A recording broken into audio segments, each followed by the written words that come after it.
Hi, welcome to Midwest Magic Cleaning. My name is... It doesn't matter what your name is! Fair enough. The house that you're seeing right now started out as a normal everyday cleaning that actually happened on the channel a few months ago. And then it very quickly and very unexpectedly became the most important house that I've cleaned on the channel. And it's going to have kind of a big future over the next couple of months. 2 months ago, I was going through some really severe autistic burnout, and a good friend of mine, Bonnie, who goes by the name A Beautiful Mess here on YouTube, traveled from Utah to Illinois to help me through that. While she was here, we did a collaboration video where we cleaned this house for the then owner, who was in a position where she had to clean it up and sell the place. About a month after making that video, the house was offered to me at a price that I just couldn't refuse. So I bought it with the intention of turning it into free housing for victims of domestic violence. The plan was going to be to write up a 6-month lease for no rent and then work with local law enforcement and lawyers and social services to house people who were in emergency situations. In preparation for that, Jason and I started gutting the floors. We took up all the flooring in the whole house. I ended up having to pay for new ductwork, a new furnace, and a new AC unit, and we had to rip out all the old heating. The old heating was just super old and super trashed. So we gave that the finger and $17,000 to rip all that stuff out and put brand new stuff in. We also had to have all the plumbing jetted out because there were hit and miss clogs throughout the whole house. That was another $1,000, but that was totally worth it because we needed sinks and whatnot. More sinks than whatnot. I don't have much of a use for whatnot. But regardless, we had it done. And then it was just a matter of tearing things out, putting new things in, working on aesthetics. The bathroom had a mold problem, so I had that treated, and then I just have to scrub off the dead mold stuff and repaint it. Anyway, there's a lot of stuff that has to be done. Sinks need to be replaced. Toilets need to be swapped out. I've counted no fewer than 6 rampant moose just frolicking throughout the house, so I had to shoo them out into the yard. It was an ordeal. So after we got a bunch of this stuff torn out and we were getting ready to move on to phase 2, which would be installing floors and fixing a whole bunch of stuff, something life-changing happened. My wife and I have been together for about 15 years, and over the past 5 years, we've just grown apart as a married couple. We don't argue, we don't have confrontations, and because of that, we never have difficult conversations because we're afraid of offending or hurting the other person. However, about a week ago, we finally just couldn't ignore it anymore, and we had that conversation, and we decided mutually to go our separate ways. It wasn't a sad moment for either one of us. It was a very calm, relaxing conversation, and we were both extremely relieved to have finally had it and addressed the problem. We're still very good friends, but we just view each other as more like brother and sister than we do a married couple, and we can't live like that. It's not fair to either one of us. So I packed up my stuff and I started moving it over here to this new house. And for the first time in 15 years, I am starting over from scratch as a bachelor, ladies. But on day 1 of moving my stuff in, keep in mind I had a lot of what I needed to survive already. But anyway, well, on the first day that I moved in here, I realized that I had totally forgotten how much it costs and how many things you need in order to just say that you have the basics. So I had to recognize that there's kind of a priority list whenever you're moving into a new place, and especially whenever you're starting over. And I kind of break it down into a list like this: necessities and function, aesthetics, luxury. That's the priority list that I keep in mind while I'm rebuilding my life. So as far as necessities go, you always want to cover the basics first. You need a bed, you need a place to sit, you need a place to go to the bathroom, you need a method of making food. But one thing that people often overlook is that entertainment is a necessity. Now that doesn't mean that you have to buy a PS5 and an 80-inch TV, but you have to have something to keep your mind busy or you will literally go insane. In my case, I needed the internet because I watch a lot of YouTube, and also I make my living on YouTube. And I also needed a large space to have my breakdance battles. house. Because if you come in my house, son, you're going to have to earn that privilege. But even having most of the stuff that I needed to get started, I still had a bunch of filler stuff I needed to get. So pots and pans, bowls, cups, couple throw rugs, curtains, curtain rods, a shower curtain. One trip to get those basics cost me $721. Now, given you can thrift a lot of that stuff at like Dollar Tree, Dollar General, dollar bills, y'all, all dollared up and nowhere to go. But even so, you're still going to be paying a few $100s for those basics. Now, when doing the list that I mentioned earlier, it doesn't mean that you have to just get all necessities right off the bat, then move on to aesthetics, then move on to luxury items. You can get all those things at the same time, but especially if you are on a budget and you have to make compromises on what you can get now versus what you can get later, that priority list is there to make sure that you get the stuff that's needed first and then work up to that luxury. An example of what I mean by luxury is that I want a kitchen island, but it's not necessary. That's something I can put in later. I want to replace the countertops in my kitchen too because they're piles of crap, but they're functional and they're clean right now. It's not something I have to do. It's something that I want to do later down the line when I've got the money to afford it. So that's super low on my priority list. But what I mean by being able to do certain things at the same time is that I don't need curtains,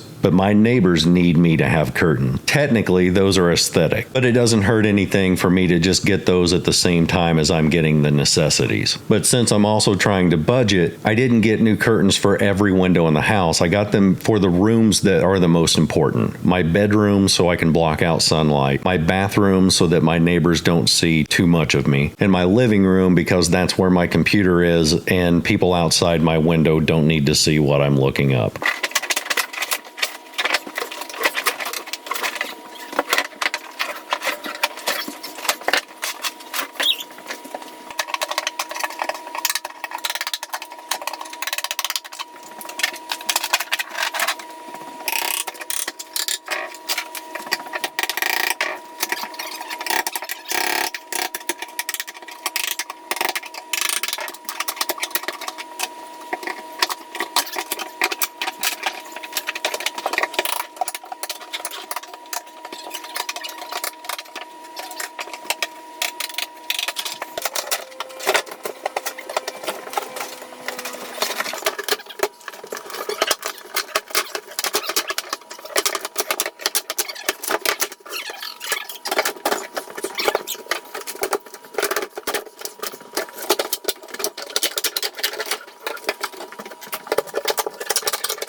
So everything that you've seen so far was the work that we did before the separation. I was married once before, and that's the mother of Jason and my other two kids, Adrian and Drew. We're also still friends, and she had since remarried many, many years ago. So her husband, Jason, and Drew banded together and got me moved over in one day. My back happened to be out during this whole time period, but it was still functional enough that I could at least put some things together. So this is where we go into the necessities. I need a place to sleep. I'm 6'4" and the couch isn't going to do it. And unfortunately, my bed is a king size bed that's very, very heavy. So I just started putting it together the best I could. But by the end of the night, my back was so bad that I had to crawl down the hallway in order to get to my bedroom. So anyway, I put the bed together and then I had to have a place to store my clothes. So I put the dresser together. And then I basically laid in bed for about 2 days because I was so in pain that I was pretty sure I'd pissed off God. The rest of the stuff was pretty easy. It was just all piled in my kitchen, so I just had to start putting it away. And I think that whenever you move into a new place, especially if you're starting over, putting things away is one of the most important things that you can do, because not only does it make it feel more homey, like it's yours, but it also starts giving you an idea of the way you're going to be functioning in that house. You may put your silverware away in one drawer, but then find that it's annoying to go to that drawer every time, so you may have to flip things around. You may put your plates and your cups in one cabinet, but then realize that it's better functionally if it's in this other cabinet. But just putting things away initially at least gets you started and gets you living in the house rather than just existing in the house.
Now, if you're a longtime fan of the channel and you're concerned that we haven't done a bunch of cleaning yet, don't worry about that, because there's going to be a massive amount of cleaning in this house. I'll link the original video where Bonnie and I cleaned it, but even though we had cleaned it before we started moving in, the mere act of construction and me moving in and, bringing things in and out of the house is going to make it so cruddy. Like, there's a bunch of mold in the bathroom that I had treated with vinegar, then hydrogen peroxide, then alcohol. But the leftover mold residue is still there, so I've got to clean all that off. There's going to be a bunch of painting and renovation. We're going to be entirely redoing this house from front to finish. So there's going to be a massive amount of cleaning and a massive amount of fixing and prettying up and all that. But one of the reasons that I bring that up is that when you're doing a place like this, there's two modes that your brain can be in. One is in cleaning mode, which feels like work, which can make you overwhelmed. What I suggest you do instead is try to get yourself in the frame of mind of decorating, because decorating accesses the creative part of your mind. And in most people, the brain functions best and you get the most motivation when you're creating, because the brain wants to create. It goes much slower if you're thinking about it as cleaning, because the brain doesn't want to work. So because of that, I think it's important that you do focus on aesthetics while you're worrying about the necessities. Put up your pictures, decorate your kitchen, find pretty throw rugs, put goth makeup on your house moose. When you're focusing on that creative outlet, not only will it be more motivating, but you'll find that you're having fun while doing it.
So I'm one of the rare dudes who loves to shop. And normally, if I'm buying stuff for a house to decorate, I would get everything matching right out of the gates. I really like teal. So if I were doing it the way I'd normally do it, I'd buy all teal silverware and mixers, and everything would have a matching element that ran throughout the whole house. However, with this house, I'm trying something different, and I understand that most people can't do this because money is an issue. But instead of searching for things that match specifically, each item that I bought, I just bought the coolest looking one of those items without worrying about them matching. So for instance, my frying pan I think is dark gray. My pots are stainless steel. My silverware is this cool looking black metallic looking material. So it's like, out of all the silverware, which one of these sets looks the coolest? Out of all these 84-inch curtains, which one looks the coolest? And then the same thing with the 60 whatever inch. And the reason that I'm doing that is because over time, I'm going to look around at my house and say, I really don't like those curtains, or I really don't like this silverware. I want another set. And I'm going to kind of develop my style and my taste in this house based on the things that I love the most. It's just a way for me to find a new style and to see if maybe there's a part of my personality that I didn't know existed. It's my version of trying new things and then finding the things that I love the most out of all those purchases, and then base the rest of my decorations around those. Then anything that I don't like, instead of just throwing away and wasting it, I can just give those to people who need them. Or I could just spin kick those things so hard that they atomize and they just evaporate back into the atmosphere. But even though this house is currently in a trashed state with no floors and walls that look really bad and the bathrooms are trashed, just the simple act of putting things away and doing a few minor decorations makes it look and feel more homey. I consider all that to be a necessity, and then my version of aesthetics is going to be painting, redoing the floors, redoing the bathrooms. Then when I move on to luxury, it'll be a case of, let's see if we can build a kitchen island. Let's replace all the appliances. A clone of myself whose sole purpose is just to high five me when I'm feeling down.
There's an important piece of advice I'd like you to keep in mind if you are starting over or if you are just moving into a new place. And that is to pick out one room that you consider to be your safe zone. The room that you feel the most comfortable and the most relaxed in, the room that you're going to be spending the most time in, and get that room as done as humanly possible, as finished as you can possibly finish it. For me, that's my bedroom because I can stretch out in there, scroll through TikTok and YouTube and just relax. And when I start working on the house, especially when we start renovating, I need a place to disconnect from the rest of the house. Once I have that done, then I'm going to renovate this house in the same way that I clean a hoarder's house. I'm going to do it one room at a time in order of most important. And we'll get into all that whenever we get into those actual videos. It's just something I'd like you to keep in mind. So put that in your mind. Take that information and package it up and stuff it into your brain, because there will be a quiz later.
I wanted to take a quick moment to thank you guys for being patient with me. Regular viewers of the channel know that I've been going through some major autistic burnout that was pretty severe. So for the past couple months, I've been uploading members-only content for the general public, as well as re-narrating some of the older videos that didn't have narration, because quite frankly, my strength was so sapped, I just couldn't do another house. That's pretty much over now. I not only have new houses lined up, but we also have this new project with my new house, and so you shouldn't have to worry about reruns for a very long time, so suck it. Now, because of having to upload that old content or unseen content to the people who aren't members, I haven't done a shout out for a while. Typically, I like to shout out around 3 or 4 channels that you may not have seen before, but if you like this channel, you'll probably like those channels, so let's shout out 4 of them. The first is a new channel that I had just discovered maybe a month ago. It's called Mugen Makes. Hopefully I'm pronouncing that right. This dude is a lot like me. He's got a very dry sense of humor, and he's just the right amount of weird, and not only does he make me laugh really hard, but he's very good at what he does, which is a lot of home repair and building stuff and fixing stuff. It's a really, really good channel to watch. His editing is really good too. The next one is Tia Weston. She bought basically a hoarder house for $1, and she is totally renovating that week by week, and it is so fun to watch her making this house into something that's livable, and she's doing it from scratch, and it's so fun to watch, and she's got the most adorable, addicting personality, but I can't stop watching her videos. Another is The Fixer. He is a guy who redoes houses from scratch. You'll see a running theme here, but he is really, really good at what he does, and he shows you what he's doing in a way that makes you feel like you could do it yourself. He's very very good at teaching. And so if you've ever thought about renovating a kitchen or remodeling a living room, he's got a video on what you're wanting to do, and you can genuinely learn really good, useful information from him. The last one is a cleaning channel called Get It Done with Gabby. I have shouted her out on the channel before, but it's been a very long time since I've done it. She is super real, super sweet, and super funny. I said super way too much then, but anyway, she's a great person to watch. It feels like you're hanging out with a friend when she's making her videos. And the last time I checked, she was at 24,000 subscribers, but she deserves the moon. But if you watch any of those channels, drop into the comments, let them know I sent you and that they now owe me $4 for the reference, baby. And also, since I'm plugging stuff, I might as well plug myself. That sounded weird. I have a member section with 3 tiers. The first tier gets access to Discord. The second tier gets an extra video or a live every week. I tend to do that on Wednesdays. And the third tier is just for people who want to support the channel in a more monetary way. It's a high tier that was done by request, and that's just basically for super rich people who hate money. And I also have a merch store through TeePublic, and that's basically got just a bunch of t-shirts, coffee mugs, and whatnot that's got a bunch of our private jokes on there. It's basically t-shirts that are meant to confuse and disorient the average mortal. And all of this stuff is all linked in the description. And one more thing while we're wrapping up, all the videos that I make, all the people that I help for free. Yes, I make money on YouTube, and that's how I can help them for free. The only thing that I ask in return is that you hit the subscribe button, because the only thing I want out of YouTube is the gold plaque. I just think it's cool and I'd like one, but we don't get that until we hit 1 million subscribers. And as of right now, we have well over 600,000 subscribers, and we're growing rapidly day over day. So it's possible that we could hit 1 million subs by the beginning of next year. But to the members, a sincere thank you, because just hanging out on Discord and BSing and just being able to talk to people has been a sanity saver for me, because it's been a very rough 3-month period. As a negative side effect of my autism, I don't really have many real life friends at all, so you guys have been my family, and to me that is absolutely invaluable. So members, I will see you this Wednesday. Everybody else, I'll see you next weekend. Later.